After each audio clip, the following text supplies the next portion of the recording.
The African American Legend series highlights the accomplishments of blacks in areas as varied as politics, sports, aviation, business, religion, healthcare, and education. We'll explore how African Americans have succeeded in areas where they'd been previously excluded because of segregation, racism, and lack of opportunity. I'm your host, Dr. Roscoe C. Brown, Jr., and with us today is C. Virginia Fields, the President and CEO of the National Black Leadership Commission on AIDS. Welcome. Thank you, Roscoe. And as you was going through the introduction and about the African American series, having been born and grew up in Birmingham, Alabama, it just brought back memories of all of those places we were excluded from. And the very turbulent times during the 1963 civil rights activities, and that just was a flashback. We have made progress. We have, but we still have so much to do. You've been the president of the great borough of Manhattan. Absolutely, from Birmingham, Alabama. and now you're the CEO of the Black Leadership Commission on AIDS, which is so very important for the black community, so much so that the president had a summit, a national program to look at what we need to do in terms of developing a strategy to defeat AIDS in the African American community. You were there, a major participant. What came out of that summit? First of all, you're absolutely correct that the president has given priority to HIV/AIDS, and that is a phenomenal thing. The president on July 13th released for the very first time a national HIV/AIDS strategy for the United States. It was significant for a number of reasons, because as the United States supports efforts in throughout the world, we have never had a national AIDS strategy. And one of the requirements for other countries to receive help is that they have a national AIDS strategy. So now we're in line with what we demand others to do. Why didn't we have a strategy? It has never been a priority of previous presidents to the extent of moving it to this level. I simply will have to say it has lacked the political will. Now, this president has come forward, and on, as I said, July 13th, he released the strategy. They're at the White House. I was in attendance where he talked about his vision. And I just want to read the words very briefly, but I think it's powerful. The president said, the vision for the national HIV/AIDS strategy. The United States will become a place where new HIV infections are rare, and when they do occur, every person, regardless of age, gender, race, ethnicity, sexual orientation, gender identity, or socioeconomic circumstance, will have unfettered access to high-quality, life-extending care, free from stigma and discrimination. Now, that's a powerful statement. So now we're looking to live up to it. Where we are now, the president has called up on the main federal agencies that are involved with allocating resources to this disease to come up with an implementation plan, 150 days. So by December 9th, I think there are about 6 leading federal agencies with some others backing them up. They must come up with this implementation plan of how they are going to move forward on 3 essential goals. 1, reducing the incidence of HIV by some 25% by 2015. 2, increasing access to care and treatment. And 3, reducing health disparities, which we know in the African American community is a major part of our efforts to reduce incidence, addressing overall health disparities because of the influence or the impact of other diseases on HIV. So the goals are right in line with where we need to go, and what we must now do as a community is to stay engaged. We must make sure that we're on target with the finalization of these implementation plans. What are they saying? To make sure that they address the issues within the black community. For example, we know the increase of HIV, especially among African American heterosexual women.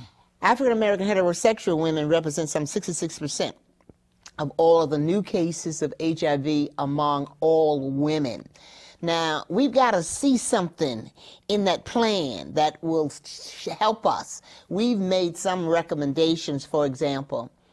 We believe that the Center for Disease Control, which tracks these diseases and make the necessary reports, should create a surveillance system that captures more information about black women. How are black women becoming more infected? We know it's through sexual intercourse.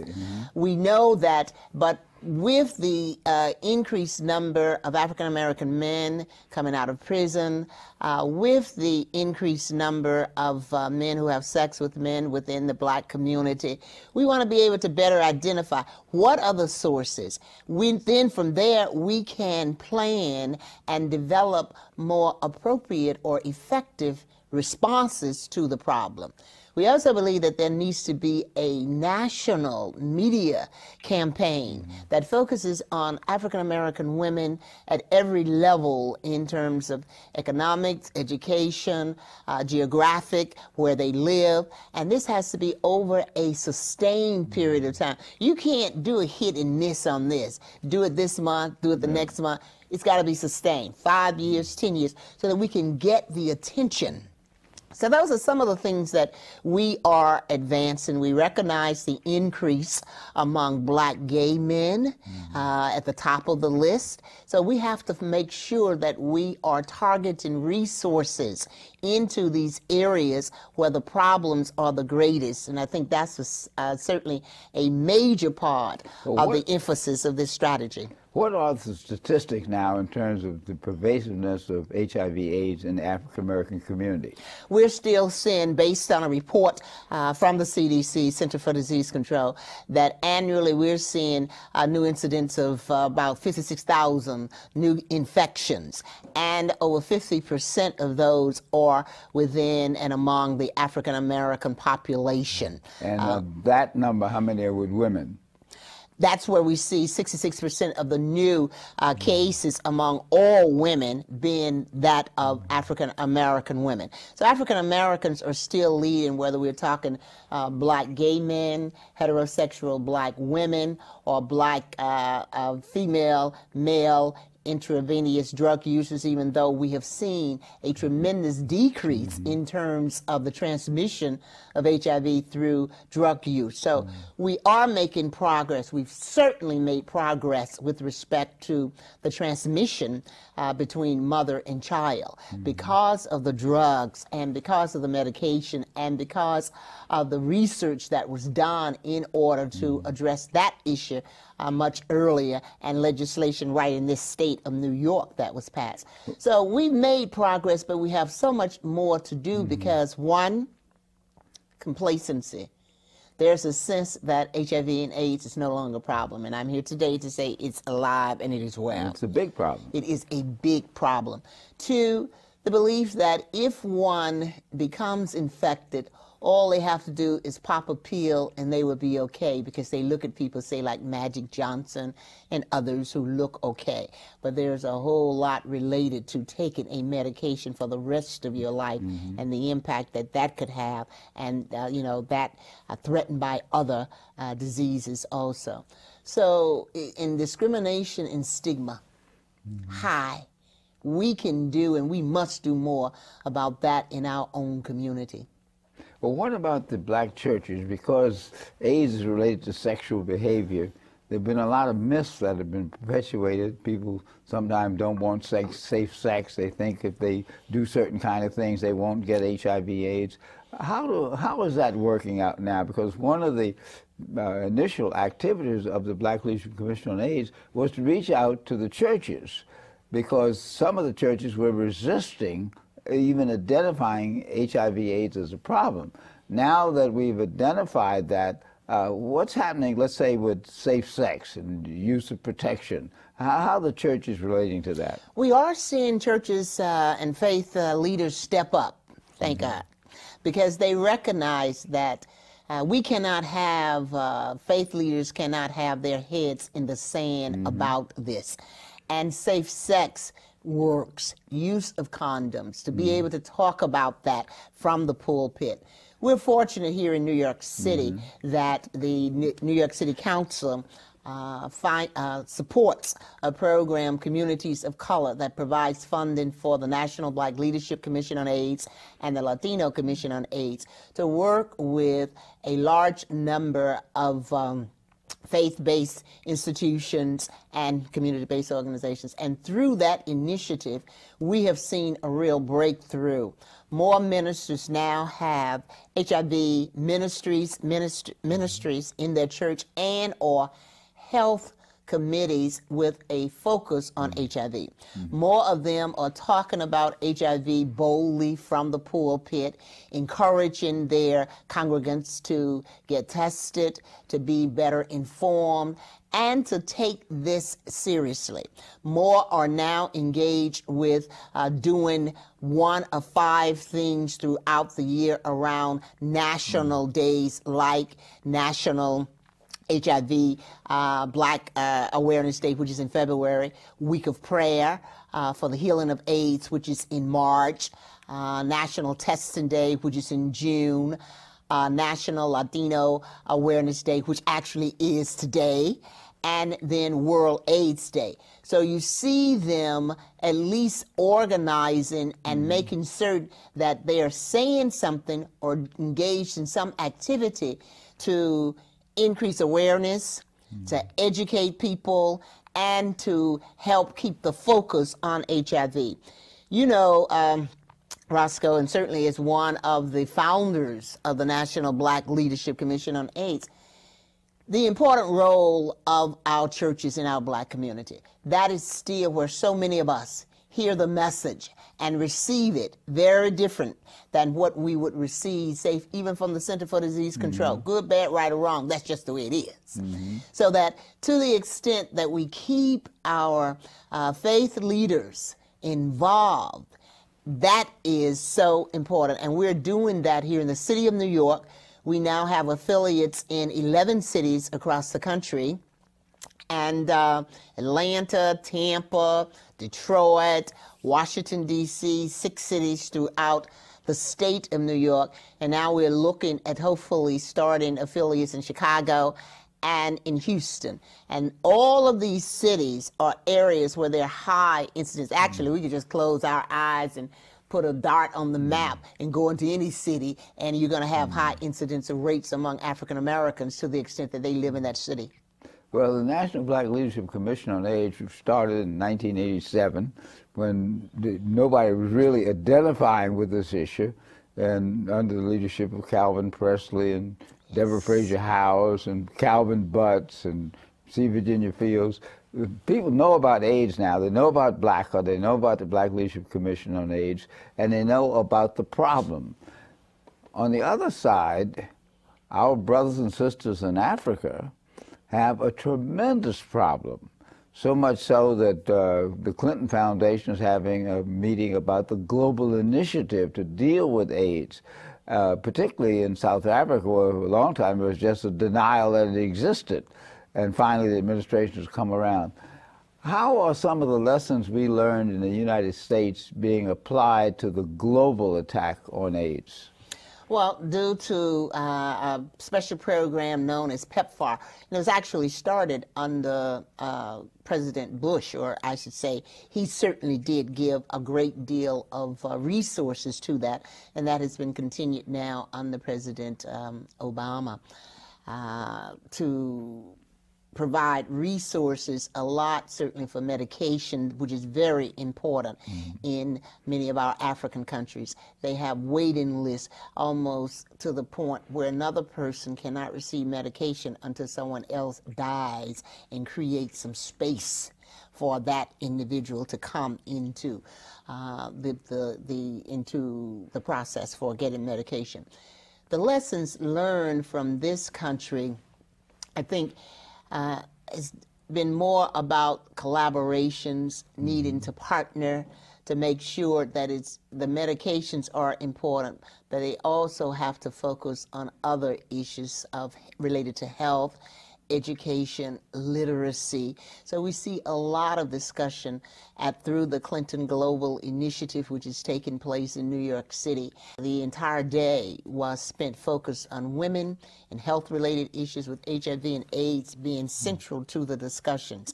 And as I listened to the person now, Eric Gooseby, Dr. Eric Gooseby, who is heading up the the Global Initiative, talk about what they are doing, I think the collaborations, the partnerships as a model, working at the community level the same way we do it through the National Black Leadership Commission on AIDS, all and education and outreach. All of that is tremendously important, and it's not just the medications alone. We know that's important. But through the Gates Foundation, other groups like Coca-Cola that has been extremely active in terms of addressing HIV/AIDS globally, we're seeing many similarities as I hear people from other countries talk about this. I would also add, I don't think we talked about, and had a chance to talk with you since Dr. Butts and I attended and participated in a major high-level religious leaders summit in the Netherlands earlier this year. Very interesting. Dr. Butts was invited as one of 60 religious leaders from around the world to come together for a 3-day summit to look at the role of faith leaders, especially as it relates to stigma and discrimination. And I accompanied him on that trip to the Netherlands. And it was a very profound experience from the standpoint of hearing and seeing how engaged leaders from other parts of the world, Jewish leaders, Hindu leaders, Muslim leaders, Christians, all of your different faiths there with one common agenda. How do we lead on this? And out of that, they came out with an agreement of a covenant where they all committed to do more to fight this epidemic, especially as it relates to stigma and discrimination. You had some bishops there who had been excommunicated from their own base because they are positive. But they've not given up, and as a result, they have built that ground support that has led them back into leaders in the church because they were recognized for what they are doing. So across the world, throughout the world, and now we must focus here domestically in the same way as I've seen a lot of this happen globally, and that's what we're doing.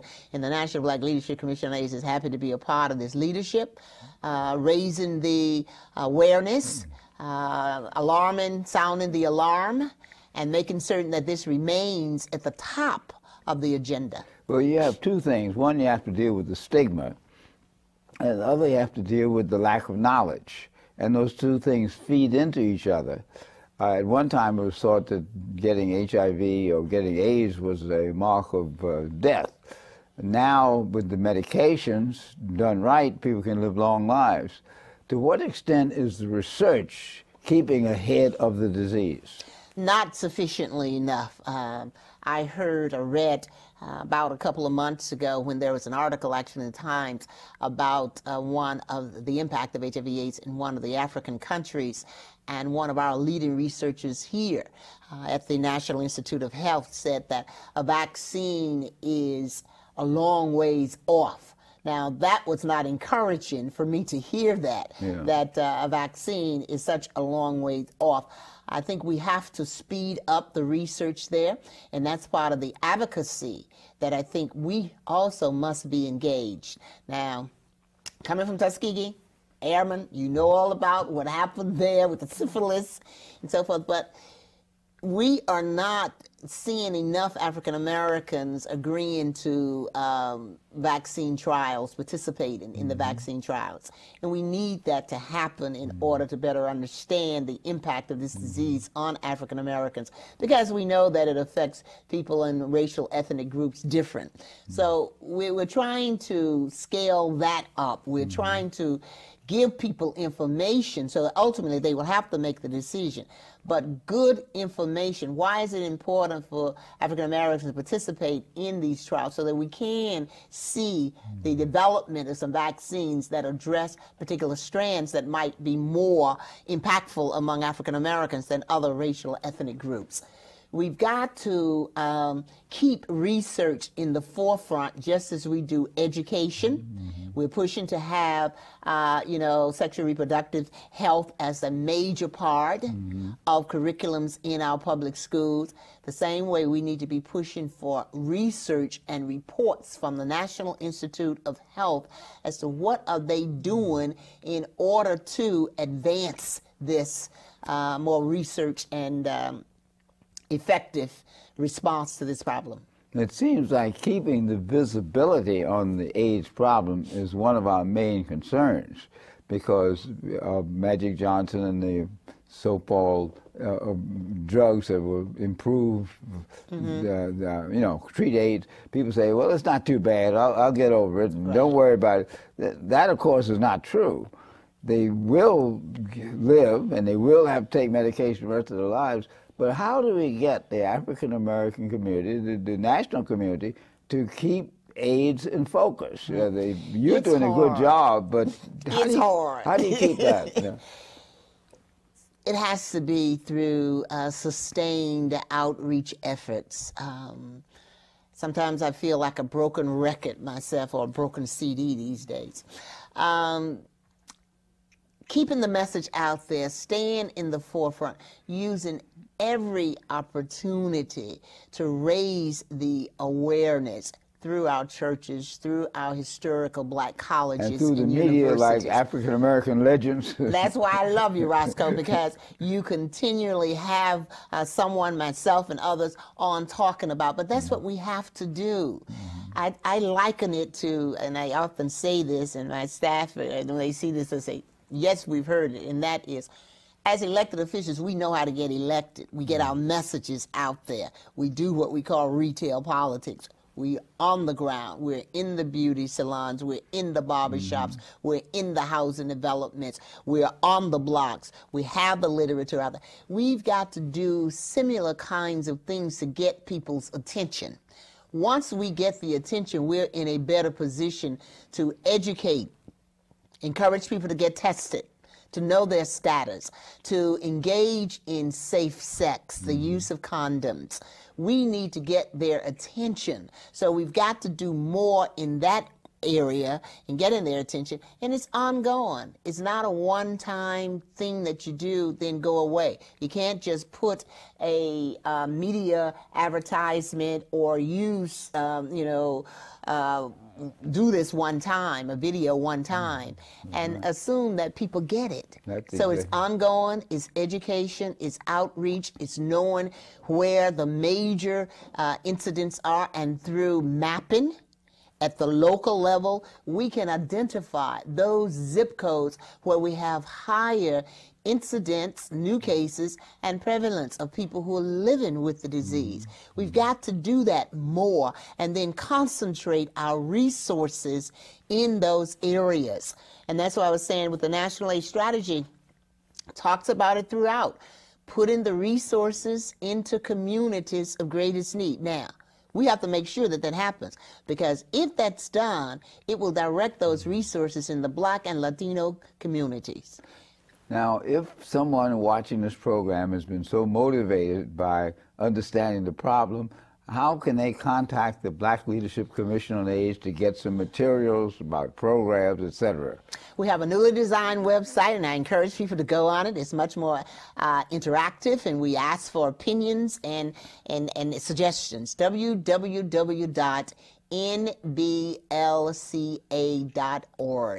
And there they will see how to contact us, make recommendations, give suggestions, and we encourage people to contact us. We don't have all the answers, and we don't, proclaim to, but we want to be broad-based in our outreach. I mean, I talk about this everywhere I go. They start calling me the AIDS czar. Here she comes, But it is so incredibly important that we hear the message that we listen, that we get educated, we become involved, that we become tested, and then we spread the word.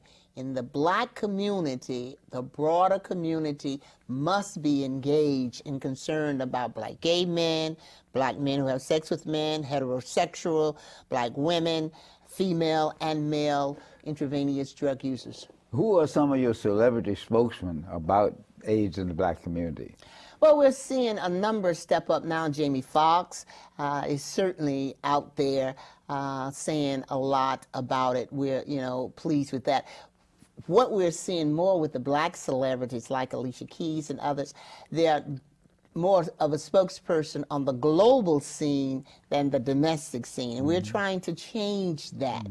We are looking for that voice, like a Will Smith, a Jada, I mean, people look to these individuals. They look to a Beyonce, so that those voices would really, resonate. But right now we're seeing more of our black celebrities speaking on the global scene. Of course, Cheryl Ralph is very much involved. And of course, we have C. Virginia Fields, the CEO of the National Black Leadership Commission on AIDS. And today on African American Legends, we've been talking about the importance of the fight against AIDS in the black community and in the world. Thanks for being with us today, Virginia. Thank you, Roscoe, so very much.